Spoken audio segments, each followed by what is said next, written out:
Nobody can stop this flow. Hallelujah. Hallelujah. చూడండి, praise lord.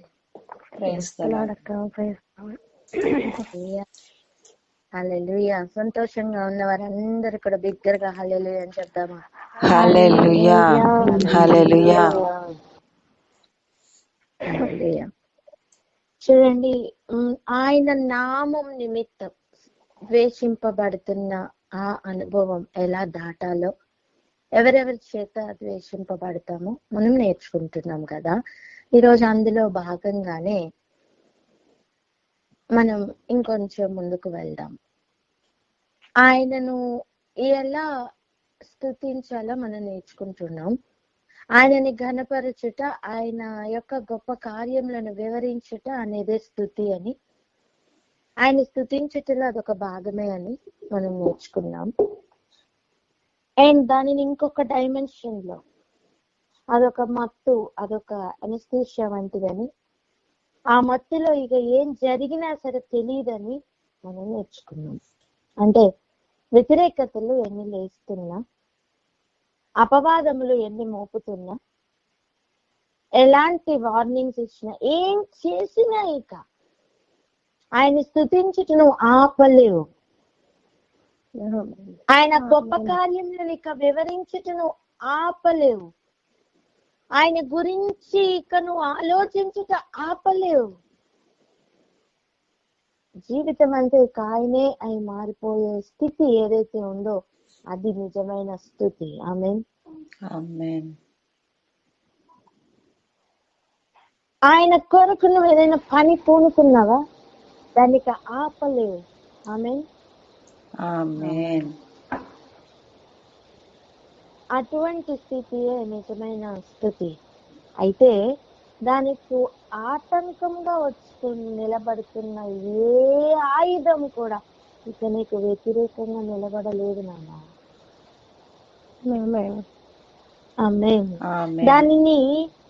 దానిని ఇంకొంచెం ఇంటెన్సిఫైడ్ గా ఈ కడవరి కాలంలో జరగబోతుంది. చూడండి, ఈ వ్యతిరేకతలు ఇలా వస్తున్న సమయం వారు ఆది అపోస్తలులు ఒక ప్రార్థన చేశారు. ఈరోజు అట్టి ప్రార్థన జరగాలి. చూడండి, వ్యతిరేకతలు వస్తాయి అని ఇక మనుషులందరి చేత ద్వేషింపబడే అనుభవాలు కలుగుతాయి అని నేర్చుకుంటున్నప్పుడు, ఇవన్నీ దేనికి సూచనలు అని నేర్చుకున్నాం? ఆయన రాకడకును యుగ సమాప్తికి. చెప్పండి ఆ రెండు మాటలు. ఆయన రాకడకును యుగ సమాప్తికి. హల్లెలూయా. ఇవి తప్పించుకుంటాం అనుకోవడానికి వీల్లేదు. తప్పించుకునే అవకాశం లేనప్పుడు ఎదుర్కోవడం లేదు. తప్పించుకునే అవకాశం లేనప్పుడు సమర్థవంతంగా ఎలా ఎదుర్కోవాలో దేవుడు తొలకరి వర్షంలో చూపించాడు. ఇప్పుడు కడవరికి వానాకాలంలో ఖచ్చితంగా వస్తుంది అన్నప్పుడు ఆల్రెడీ దృష్టాంతాలుగా కొంతమంది రికార్డ్స్ పెట్టారు కనుక ఎదుర్కోవడం ఇంకా ఈజీ అవుతుంది. హల్లెలూయా. హల్లెలూయా. హల్లెలూయా. తొలకరి కాలంలో రికార్డ్స్ రాస్తున్న వారికి దృష్టాంతాలు లేవు, కానీ కడవరి కాలంలో రికార్డ్స్ రాస్తున్న వారికి దృష్టాంతాలు ఉన్నాయి, రికార్డ్స్ ఉన్నాయి. సో వర్కౌట్ చేయాలి, మైండ్ ప్రిపేర్ అవ్వాలి. వదకు ఏర్పడుతున్న గొర్రెల యొక్క హృదయాలు సిద్ధపడిన దాకా. ఆమేన్. అయితే ఆ రోజు వారు చేసిన ఒక ప్రార్థన చూద్దాం. చూడండి, ఆ ప్రార్థన ఎంత ఇంటెన్సిఫైడ్ గా ఉందో ఈరోజు మనకు అర్థం అవ్వాలి. ఈరోజు మనం దేని కొరకు ప్రార్థన చేస్తున్నాం, ఎలాంటి ప్రార్థనలు చేయాలి, మనకు అన్ని కూడా కొంచెం దేవుడు మనతో మాట్లాడిన దాకా. ఆమేన్. రండి వెళ్దాం. అపోస్తల కార్యాలు 4వ అధ్యాయం. వారు విడుదల పొంది వచ్చారు. పేతురు యోహానుల్ని వారు చేసిన స్వస్థతను బట్టి నిలదీశారు, అపహసించారు, అవమానించారు, బెదిరించారు. ఇక ఏం చేయలేక విడుదల చేశారు. వారి ధైర్యం చూసి ఇక ఏం చేయలేక వారు విడుదల చేస్తారు. దాని అర్థం వాళ్ళు విడిచిపెట్టేశారని కాదు, ప్రస్తుతానికి విడుదల చేశారు. అలా విడుదల చేసిన తర్వాత వాళ్ళు స్వజనుల యొద్దకు వచ్చారు. ప్రధాన యాజకులు పెద్దలు తమతో ఏం చెప్పారో మాట్లాడుకున్నారు. ఆ తర్వాత వారు ఏక మనస్సుతో దేవునికి బిగ్గరగా మొరపెట్టారు.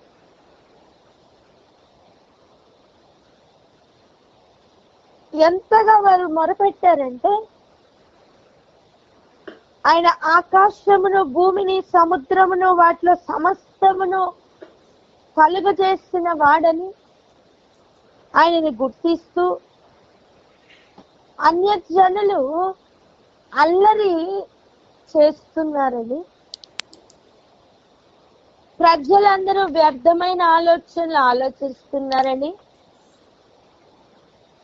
ప్రభు మీద, ఆయన క్రీస్తు మీద భూరాజులు లేచారని, అధికారులు ఏకంగా కూడుకున్నారని, ఇవన్నీ కూడా యేసు ప్రభువులో నెరవేరాయని వారు జ్ఞాపకం చేసుకుంటూ ప్రస్తుత కాలం కొరకు మొరపెడుతున్నారు. ప్రస్తుత కాలము అంటే వారు ఉన్నది ఏ కాలం? యేసు ప్రభు చనిపోయి తిరిగి లేచి పునరుద్ధానపు శక్తితో కదిలి వారి కళ్ళ ఎదురుగుండా ఆరోహణమై వెళ్ళిపోయిన తర్వాత, శిష్యుల మధ్యలో ఉన్న పరిస్థితులు ఒకసారి ఆలోచిద్దాం. అంతవరకు మా నాయకుడు యేసు ప్రభు ముందు నడుస్తున్నారు అనే ధైర్యంతో వెనక వెళ్ళేవాళ్ళు. ఇప్పుడు యేసు ప్రభు ఫిజికల్ గా వాళ్ళ మధ్యలో లేరు, కానీ వారు పూర్తిగా ఆయన మాటలతో నింపబడ్డారు. ఆమేన్. అంతవరకు పరిశుద్ధాత్మని యొక్క క్రియలను వాళ్ళు చూశారు, కానీ ఇప్పుడు అనుభవిస్తున్న లెవెల్లోనికి మారారు. ఆమేన్.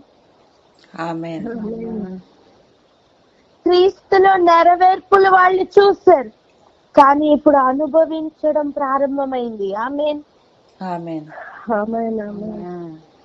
ఆ సమయం వారికి మొర పెట్టకుండా ఉండలేరు.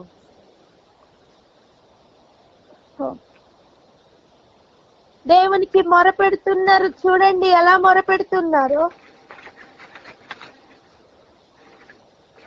ఒకసారి నేను చెప్పిన విషయాలన్నీ ఈ వచనాల్లో అలాగనే ఉన్నాయా లేదా అని చెక్ చేయండి. అపోస్తల కార్యాలు 4వ అధ్యాయం 23 నుంచి 26 వరకు. అపోస్తల కార్యములు 4వ అధ్యాయం 23 నుండి 26 వరకు చదువుకుందాం. వారు విడుదల నుండి తమ స్వజనుల యుద్ధకు వచ్చి ప్రధాన యాజకులను, పెద్దలను తమతో చెప్పిన మాటలన్నింటినీ వారికి తెలిపిరి. వారు విని ఏక మనసుతో దేవునికి ఇట్లు బిగ్గరగా మొరపెట్టిరి. నాథ, నీవు ఆకాశమును, భూమిని, సముద్రమును, వాటిలోని సమస్తమును కలుగజేసిన వాడవు. అన్యజనులు ఏలా అల్లరి చేసిరి? ప్రజలెందుకు వ్యర్థమైన ఆలోచనలు పెట్టుకునిరి? ప్రభువు మీదను ఆయన క్రీస్తు మీదను భూరాజులు లేచిరి, అధికారులు ఏకముగా కూడుకొనిరి అని నీవు పరిశుద్ధాత్మ ద్వారా మా తండ్రియు నీ సేవకుడునైన దావీదు నోట పలికించితివి. వారు వాటిని జ్ఞాపకం చేసుకుంటున్నారండి, వారు మొరపెడుతున్నారండి. అండ్ ఆ నెరవేర్పును కూడా వాళ్ళు జ్ఞాపకం చేసుకుంటూ ఇప్పుడు చేస్తున్న ప్రార్థనను గమనిద్దాం. ఏవి జరగవలనని 27 చూడండి. నీ హస్తమును, నీ సంకల్పమును ముందు నిర్ణయించెనో వాటినన్నిటినీ చేయుటకై నీవు అభిషేకించిన నీ పరిశుద్ధ సేవకుడైన యేసునకు విరోధంగా హేరోదును, పొంతు, పిలాతును, అన్యజనులతోనూ ఇశ్రాయేలు ప్రజలతోనూ ఈ పట్టణమందు నిజముగా కూడుకొనిరి. అండ్ అదే పట్టణంలో వారు ఇక ముందుకు కొనసాగాలి కదా. అప్పుడు వాళ్ళు వెనకకి మళ్ళట్లా, అప్పుడు వాళ్ళు బెదిరిపోవట్లా. తను చేస్తున్న ప్రార్థన చూడండి. ప్రభువా, ఈ సమయమునందు వారు బెదిరింపులు చూచి, అంటే ఎప్పుడు, ఏ సమయం? ఇప్పుడు వారున్న పరిస్థితి అండి.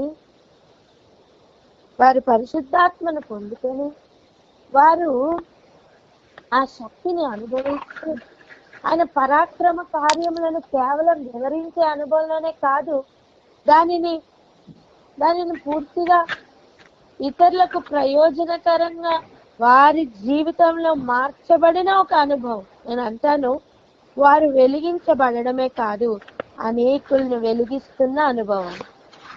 ఆమేన్. ఆమేన్. హల్లెలూయా. చెప్పండి, వారున్న అనుభవం ఎట్టి అనుభవం? వారు వెలిగించబడమే కాదు, అనేకుల్ని వెలిగిస్తున్న అనుభవం. అమ్మా, గాలి వస్తుంది, వరద వస్తుంది, భయంకరమైన పరిస్థితులు వస్తున్నాయి. అలాంటప్పుడు నీ దీపంని కాపాడుకోవడమే కష్టమైన రోజుల్లో నువ్వు అనేకుల దీపాలను వెలిగించడం ఎంత కష్టం? ఒకసారి ఆలోచిస్తావా? ఒక క్యాండిల్ లైట్ పట్టుకో, భయంకరమైన గాలి తుఫాను వస్తున్నప్పుడు ఆ క్యాండిల్ లైట్ ని ఆరిపోకుండా కాపాడుకోవడమే నీ చేతులకి ఎంతో కష్టమవుతున్న సమయం కదా. ఆ సమయం నువ్వు ఎంత వీలైతే అంతమంది క్యాండిల్స్ ని వెలిగించడానికి బయలుదేరితే నీ ప్రయాణం ఎంత కష్టం. ఆ రోజు పేతురు, యోహాన్ల కష్టం అటువంటిదే. ఎంతమందికి అర్థమవుతుంది ఆ కష్టం యొక్క విలువ? అర్థమవుతుందమ్మా. ఆమేన్. ఆ ఇంటెన్సిటీ కొంచెం అర్థం చేసుకుందామా? వారికి చూడండి, వెనుకకు వెళ్ళలేరు, ఉన్న స్థితిలో ఉండలేరు, ఇక ముందుకు వెళ్లాల్సిన పరిస్థితులు. ఆమేన్. శబ్దం ఏమాట? వెనుకకు వెళ్ళలేరు, వెనుకకు వెళ్ళలేరు. అర్థం పాపపు స్థితిలోకి మరలా వెళ్ళలేరు, ఉన్న స్థితిలో ఉండలేరు. అర్థం వాళ్ళు చూసినవి, వాళ్ళు విన్నవి అంత పవర్ఫుల్ గా ఉన్నాయి, అక్కడ వాళ్ళు ఆగలేరు. మరి ఏం చేయాలి? ముందుకు వెళ్ళాలి. ఆమేన్. కానీ పరిస్థితులు ఎటువంటివి? వారి దీపమే కాపాడుకోవడం కష్టంగా ఉన్నట్లుగా వారి దీపాన్ని ఆర్పేంత గాలి, వారి దీపాన్ని చెదరగొట్టేంత వరదలు లెగుస్తున్న సమయమే అది.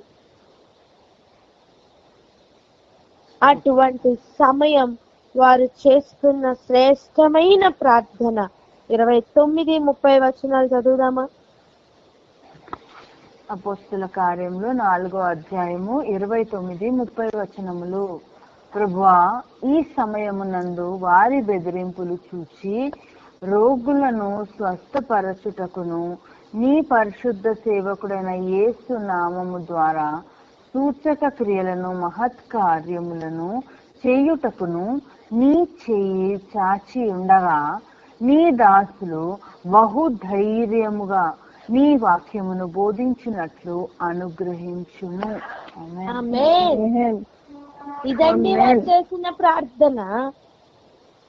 ఇదండి వారు చేసిన ప్రార్థన. పరిస్థితులు ఎలా అన్నా ఉండని, వారి బెదిరింపులను చూసావు కదా ప్రభా. ఈ సమయంలో వారు చేస్తున్న క్రియలను చూసావు కదా. మరి ఎంతగా బెదిరిస్తున్నారంటే వారి అనుభవంలో వారు యేసును ఆల్రెడీ చంపేశారు. అంత గనులు ఇప్పుడు ఎవరి మీదకి వచ్చారు? శిష్యుల మీదకి వచ్చారు. ఇప్పుడు వాళ్ళ ప్రయత్నం ఏంటి? శిష్యులను కూడా ఆపాలని వినకపోతే చంపాలని. హలో, శిష్యులను ఏం చేయాలని? ఆపాలని. వినకపోతే చంపాలని. అలాంటి బెదిరింపులు చూసి బెదిరిపోవట్లా, ప్రార్థన ఇంటెన్సిటీ పెరిగింది. ఆమేన్. ఆమేన్. ఏం ప్రార్థన చేస్తున్నారో తెలుసా? రోగులను స్వస్థపరచుటకును నీ పరిశుద్ధ సేవకుడైన యేసు నామము ద్వారా సూచక క్రియలను మహత్కార్యములను చేయుటకును నీ చెయ్యి చాచి ఉండగా నీ దాసులు బహుధైర్యముగా నీ వాక్యమును బోధించినట్లు అనుగ్రహించుము. ఈ రోజు కడవరి కాలంలో నీ ప్రార్థన ఇట్టి ప్రార్థన మారును గాక. ఆమేన్. ఆమేన్. నేను ఒక మాట చెప్పుతా, జాగ్రత్తగా వినండి దయచేసి. తొలకరి వానాకాలంలో వారు ఎదుర్కొన్న బెదిరింపులను బట్టి చేసిన ఈ ప్రార్థన, ఆ ప్రార్థనలో శారీరకమైన లెవెల్లో కాకుండా ఇంకొంచెం ఆత్మ యొక్క లెవెల్లోనికి రండి. రోగులను స్వస్థపరచుట అని చెప్పుతున్న మాట, శరీరం అంతా రోగమునే పెట్టుకొని ఆ శరీరం బాగుపడి ఆత్మ స్వస్థపడకపోతే ఆ జీవం లేదా ఆ ప్రాణం కలిగిన వ్యక్తి నిత్య జీవంలోనికి వెళ్తాడా?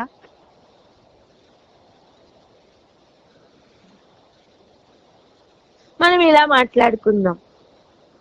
ఒక పచ్చి తాగుబోతున్నాడండి, ఒక పచ్చి తాగుబోతు. ఎవరున్నారు? పచ్చి తాగుబోతు. ఇక ఉదయం లెగిస్తే బ్రష్ కూడా దాంతోనే, రాత్రి తెల్లవార్లు తాగుతూనే ఉంటాడు అనుకుందాం. అటువంటి వ్యక్తి అనారోగ్యం పాలయ్యాడు అనుకుందాం. ఇప్పుడు ఆ వ్యక్తికి స్వస్థత కలిగింది, ఆ వ్యక్తి మరలా తాగడమే ప్రారంభించాడు అనుకుందాం. ఇక ఆ వ్యక్తికి కలిగిన స్వస్థత వ్యర్థమైందా లేదా? వ్యర్థమైంది. అలా కాకుండా హృదయం అన్నిటికంటే మోసకరమైనది కదా, భయంకరమైన రోగం కలిగినది కదా. మరి ఆ హృదయం బాగుపడింది అనుకుందాం. ఇప్పుడు స్వస్థత కలిగిన ఇంటెన్సిటీ లెవెల్ దేనికి వెళ్ళిందంటే హృదయముకు కూడా చేరింది అనుకుందాం. ఇప్పుడు ఆ వ్యక్తికి కలిగిన స్వస్థత ప్రయోజనకరమైందా కాదా? ప్రయోజనకరమైంది. ఆమేన్. మనస్సు మారి నూతన పరచబడుట అనేది స్వస్థత యొక్క నెక్స్ట్ లెవెల్. ఆమేన్. ఆమేన్.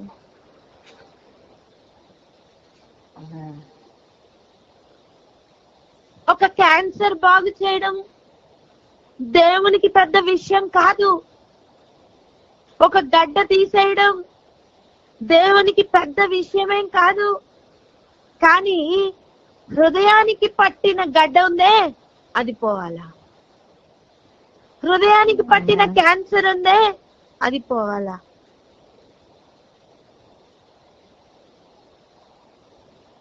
అది పోకుండా నువ్వు స్వస్థత జరిగిపోయింది అనుకొని భ్రమలో ఉండడం వ్యర్థం.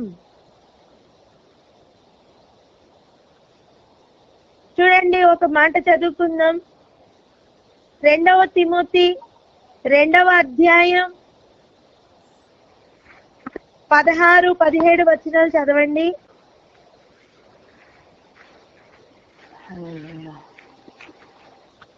2వ తిమోతి 2వ అధ్యాయము 16-17 వచనములు. అపవిత్రమైన వట్టి మాటలకు విముఖుడవయుండుము. అట్టి మాటలాడు వారు మరి ఎక్కువగా భక్తిహీనులగుదురు. కొరుకు పుండు ప్రాకినట్టు వారి మాటలు ప్రాకును.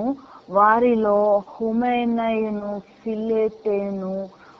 ఫిలేతును ఉన్నారు. వారు పునరుత్థానము గతించిందని చెప్పుచు సత్యం విషయము తప్పిపోయి కొందరి విశ్వాసమును చెరుపుచున్నారు.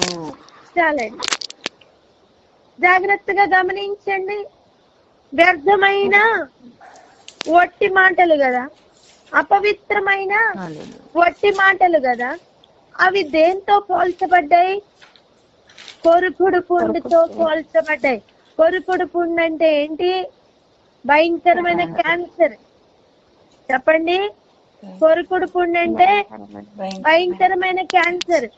చెప్పాలంటే మెటాస్టేసిస్ తో కదులుతున్న క్యాన్సర్. ఆ కొరుకుడు పుండు ఒక దగ్గరే లేదట, అది పాకుతుందట.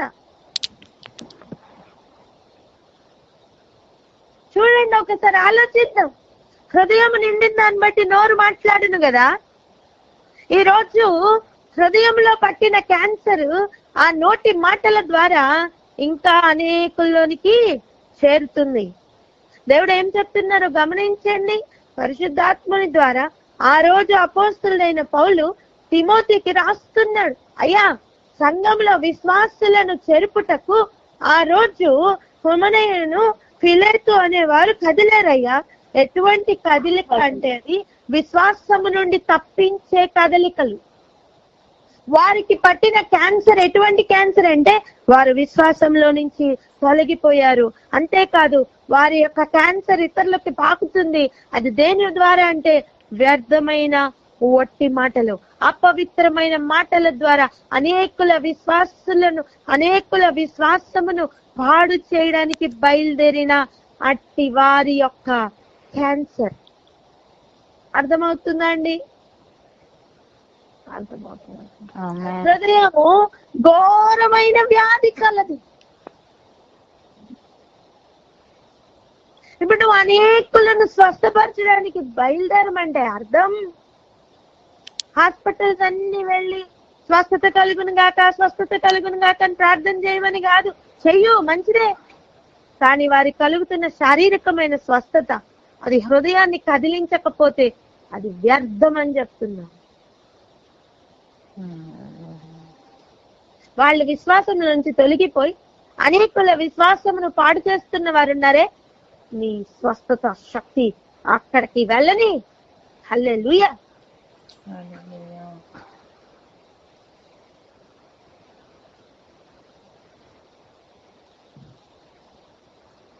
హృదయము బాగుపడుట కంటే శ్రేష్టమైన స్వస్థత ఇంకొకటి లేదండి. భయంకరమైన దొంగ కావచ్చు, కానీ దేవుని యొక్క పక్కనే ఉన్న దొంగ, సిలువ వేయబడుచున్న దొంగ, ఆ క్షణమే హృదయము మారి స్వస్థత పడిందే, ఇమ్మీడియట్ గా తనకు దొరికింది పరదైసు కాదా? ఏ జీవితం శ్రేష్టమైంది ఆలోచించండి. విశ్వాసంలో నుంచి తొలగిపోయే భయంకరమైన ఘోరమైన కొరుకుడు పుండు పాకుతుంది. దేని ద్వారా తెలుసా? మన నోట నుండి వస్తున్న అపవిత్రమైన మాటలను బట్టి. ఈరోజు అట్టి మాటలు మాట్లాడుతున్న నోటికి స్వస్థత కలగకపోతే, అట్టి హృదయము భయంకరమైన పుట్టగా ఉంటే, ఏ పుట్ట? క్యాన్సర్ పుట్ట, కొరుకుడు పుండు పుట్ట. అటువంటి నోరు గాని కలిగి ఉంటే, అటువంటి హృదయం గాని కలిగి ఉంటే, అట్టి వారికి స్వస్థత కలగకపోతే ఆ రోగము సమాజంలో, అర్థం ఏ సమాజంలో? లోకంలో ఉన్న సమాజం కాదండి, క్రీస్తు రాజ్యము కొరకు సిద్ధపడుతున్న సమాజంలో ఎంతైనా సరే చాలా చాలా డేంజర్ గా కదులుతున్న ఒక పుండు, ఒక క్యాన్సర్. ఎంతమందికి అర్థమవుతుంది? నాకు నిజంగా చెప్పండి, సత్యంగా చెప్పండి. నాకు అర్థమవుతుంది అనేవారు నాకు అర్థమవుతుంది అని డైరెక్ట్ గా చెప్తారా? అర్థమవుతుంది. నాకు అర్థమవుతుంది.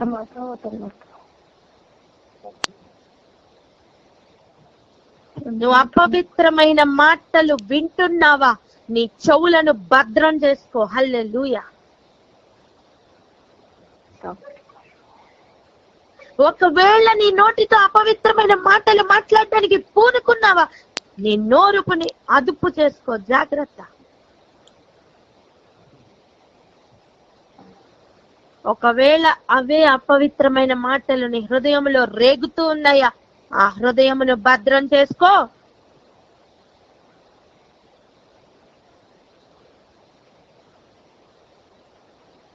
అటువంటి స్వస్థత కలగకుండా ఉంటే జరిగే పెద్ద ప్రమాదం, నీ దీపం మారిపోతుంది నానా.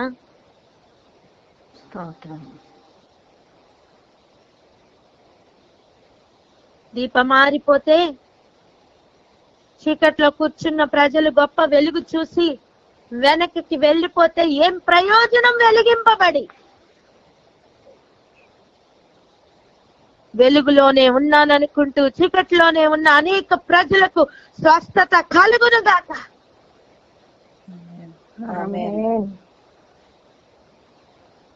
రోగులను స్వస్థపరచుటకు ఆ రోజు వారు అడిగిన మొరపెట్టిన స్థితి ఒకసారి చూద్దాం. రెండే విషయాలు వాళ్ళు అడిగారండి. ఒకటి, రోగులను స్వస్థపరిచి నీ పరిశుద్ధుడైన యేసు నామము ద్వారా సూచక క్రియలు మహత్కార్యాలు చేయుటకు నీ చేయి చాచి ఉండగా, వాళ్ళు అడుగుతున్నది సూచక్రియలు మహత్కార్యాలు చేయమని కాదు, నీ దాసులకు బహుధైర్యముగా నీ వాక్యమును బోధించినట్లు అనుగ్రహించమని అడుగుతున్నారు. హల్లెలూయా. వాక్యమును బోధించుటకు ధైర్యమును అడుగుతున్నారు. మమ్మల్ని కాపాడమని అడగట్లా, మాకు మహత్కార్యాలు చేయడానికి అనుగ్రహించమని అడగట్లా, గొప్ప క్రియలు చేయమని అడగట్లా. నువ్వు అలా చేస్తున్నావు, కానీ ఆ కార్యములను వివరిస్తూ నీ వాక్యమును బోధించే ఆ అనుభవం పాడు చేయడానికి అనేకులు బయలుదేరి ఉండగా మాకు ధైర్యమును దయచేయమని అడుగుతున్నారు. హల్లెలూయా. హల్లెలూయా.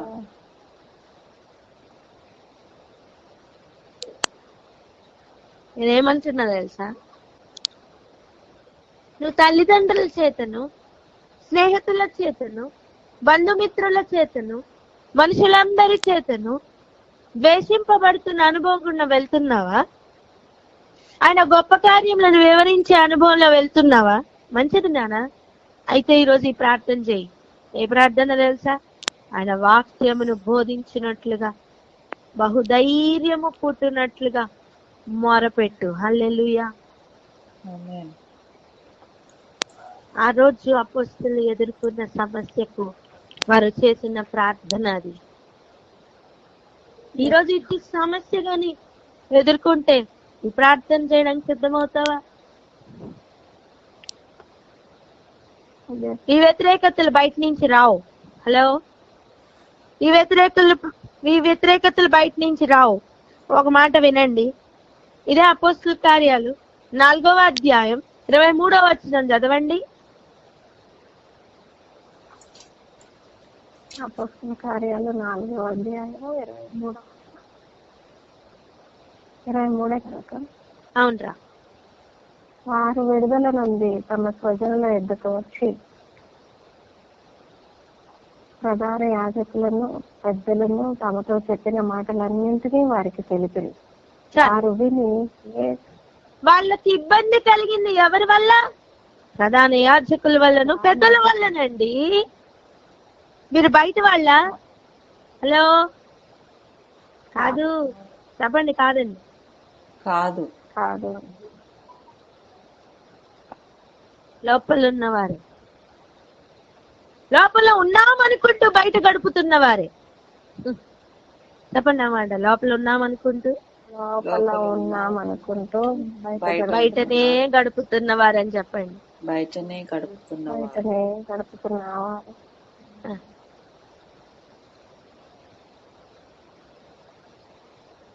అటువంటి వారి మాటలకు బెదిరిపోకుండా ఉండే ధైర్యం కొరకు ఆ రోజు అపోస్తలులు మొరపెట్టారండి.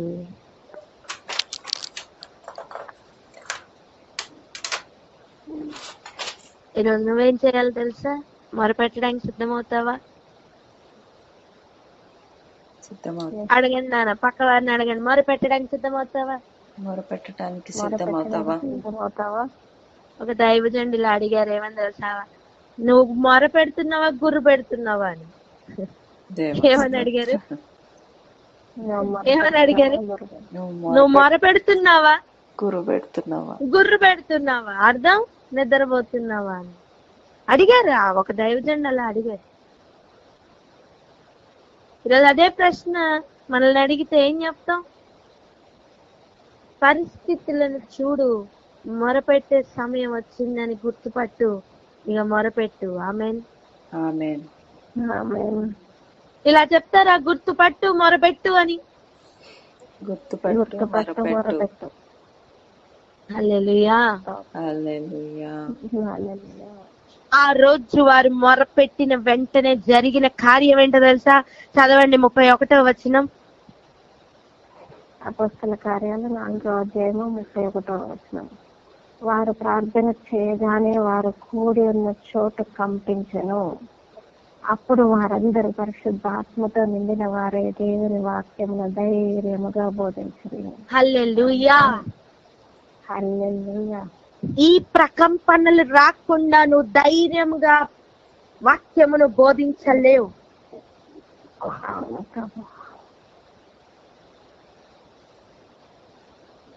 నమ్మండి, వాక్యమును బోధించడానికి వారు ఆ రోజు ధైర్యం కొరకు మొరపెట్టారు. ఈ రోజు అదే ప్రార్థన, అదే మొర పెట్టగలిగితే నువ్వు ఉన్న చోటు కంపిస్తుంది. నువ్వు ఉన్న పరిస్థితుల్లో ప్రకంపనలు కలుగుతాయి. అది కలిగిన తర్వాత పరిశుద్ధాత్మతో నిండి ఇదిగో ధైర్యముగా వాక్యమును బోధించే అనుభవంలోకి అడుగులు వేయడం సాధ్యం. వారు ఆ రోజు ఫిజికల్ గా మాత్రమే చూసారేమో, కానీ తొలకరి వర్షము కంటే కడవరి వర్షం, వానాకాలం మరీ ఎక్కువ ఇంటెన్సిఫైడ్ కనుక మరీ ఎక్కువగా కదలడం సాధ్యం. ఏమంటున్నా అంటే, తొలకరి వర్షంలో మొక్క చిన్నదా పెద్దది ఉంటుందా? చిన్నదే ఉంటుంది. అదే విధంగా 2000 సంవత్సరముల క్రితం ఉన్న వృక్షం చిన్నది నానా. అప్పుడే ఇంత వ్యతిరేకతలు ఉంటే ఇప్పుడు వృక్షం కొంచెం పెద్దది కదా. అప్పుడు వ్యతిరేకతలు ఎలా ఉంటాయి? అప్పుడు కదలికలు కూడా ఎలా ఉంటాయి? అప్పుడు వచ్చిన రకం పనులు కొంచెం అయితే ఇప్పుడు రావాల్సిన రకం పనులు మరీ ఎక్కువ కాదా? ఇప్పుడు కదలికలు మరీ ఎక్కువ కాదా? ఇంకొక మాట చెప్తా, అప్పుడు కదిలిన స్పీడ్ ఒకసారి ఆలోచించండి. వాళ్ళకు ఉన్న ఫెసిలిటీస్ ఏమున్నాయి వాళ్ళ స్పీడ్ లో వెళ్ళడానికి? గుర్రాలు, ఇంకా గాడిదలు, ఇంకా షిప్, బోట్స్, ఓడలు, ఇంకా ఏమున్నాయి? ఇంకా ఎక్కువ అయితే కాలినడక. అంటే వాళ్ళ స్పీడ్ ను పెంచే వాహనాలు ఇంకేమున్నాయి చెప్పండి? ఒక మాట ఆ స్పీడ్ గురించి కొంచెం ఆలోచన చేద్దాం మనం. కానీ అంతకంటే ముందు మనం మిస్ అవ్వకుండా ఫస్ట్ ఇవి ప్రార్థన చేసుకుందాం. వాళ్ళకి ఉన్న అవకాశము ఆ శరీరంతో కదిలే అవకాశం, కాలి నడకను వారు వాడారు. స్తోత్రం. టైం ఉందా? టైం లేదు. ఓకే, మనము ఈ స్పీడ్ గురించి, ఈ శరీరం కదలికల గురించి రేపు మనం నేర్చుకుందాం. కానీ ఇప్పటికి ఇక్కడ ఆగి ప్రార్థన చేసుకుందాం. ఒకటి జ్ఞాపకం చేసుకుందాం, వ్యతిరేకతలు పెరుగుతున్నాయి అని గమనించినప్పుడు ద్వేషించువారు ఎవరెవరో లిస్ట్ అవుట్ చేయండి. 1 తల్లిదండ్రులు, 2 స్నేహితులు, 3 బంధువులు, 4 సహోదరులు. వీరిని లిస్ట్ అవుట్ చేయండి. ఈ లిస్ట్ లో ఎవరెవరు ఉన్నా ఆయన నామం నిమిత్తం ద్వేషిస్తేనే, హలో, వేరే స్వకీయమైన అపరాధముల వల్ల ద్వేషిస్తే కాదు. ఆయన నామం నిమిత్తం, వాక్యం నిమిత్తం నీకు వ్యతిరేకతలు వస్తే మాత్రమే ఆ లిస్ట్ అవుట్ చేసుకోవాలి. నువ్వు వాక్యం వరకు నిలబడాలనుకున్నావు నాన్న, నీకు వ్యతిరేకతలు ఈ 4 కేటగిరీల నుంచి వచ్చిందనుకో, అప్పుడు ఈ ప్రార్థన చేయి, లేకపోతే చేయొద్దు. అంటే ఆ పాకానికి ఇంకా రాలేదని అర్థం. నువ్వు ఆయిల్ అంటించావు, స్టవ్ ముట్టించావు, ఆయిల్ వేసావు, వెంటనే మసాలా పౌడర్ వేస్తావా? చెప్పండి. వెంటనే మసాలా పౌడర్ వేస్తావా? ఏమంటావు? అది ఉంది రెడీగా, కానీ అప్పుడే వేయద్దు. అర్థమవుతుందా? ఈ ధూపం అటువంటిది. హలో, ఈ ధూపం అటువంటిదని చెప్పండి. ఈ ధూపం అటువంటిది. ఈ లిస్ట్ అవుట్ చేసుకొని ఆ పాకానికి వచ్చిన వెంటనే ఈ ధూపం వేసి,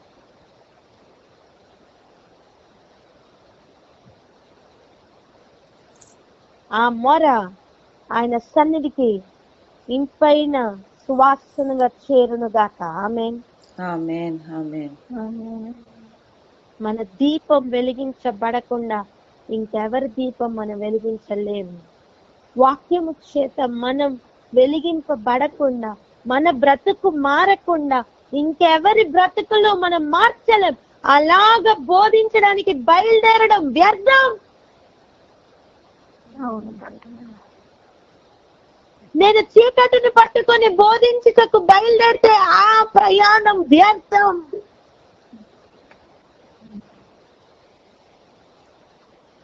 నేను మొదటిగా వెలిగింపబడాలి.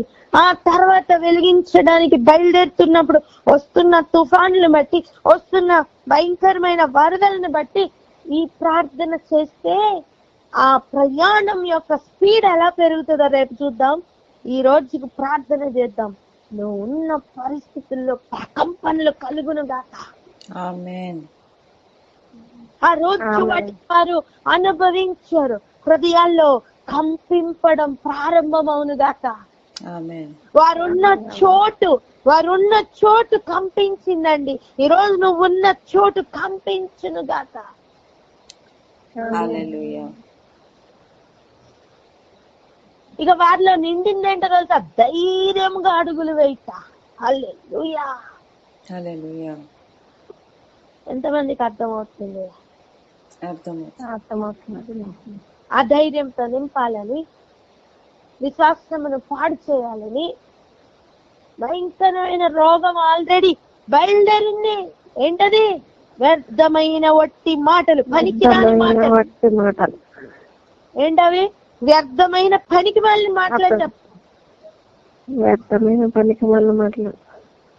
వట్టి మాటలు అంటే ఏంటి నాన్న? ప్రయోజనకరమైన మాటలు కాదు అని అర్థం. అంతే కదా? వ్యర్థమైన వట్టి మాటలు బయలుదేరాయి. ఎలా బయలుదేరాయి? ఒక క్యాన్సర్ వల్లే బయలుదేరాయి. ఒకరి నుండి ఒకరికి పాకుతున్నాయి. దేనికి తెలుసా? వాటి మెయిన్ ఉద్దేశం ఏంటో తెలుసా? విశ్వాసం నుంచి తొలగించడానికి ప్రయత్నాలు, అంతే. వేరే ఏ ప్రయత్నం కాదు. అప్పుడు కాపాడుకోవాల్సింది దేన్ని? విశ్వాసం. చెప్పండి, దేన్ని కాపాడుకోవాలి? విశ్వాసాన్ని కాపాడుకోవాలి. పౌలు అంటాడు, నా పరుగు ఎంత స్పీడో అని చెప్తూ, నా పరుగుని కడముట్టించా, నా విశ్వాసాన్ని కాపాడుకున్నా. హల్లెలూయా. అర్థం, వ్యర్థమైన వట్టి మాటలకి లొంగలా, గమ్యం చేరాలని చెప్తున్న పౌలు. అదే పౌలు హల్లెలూయా ప్రయాణంలో ఉంటే మంచిది. ఆమేన్. ఆమేన్. ప్రార్థన చేసుకుందాం అక్క. హల్లెలూయా. థాంక్యూ.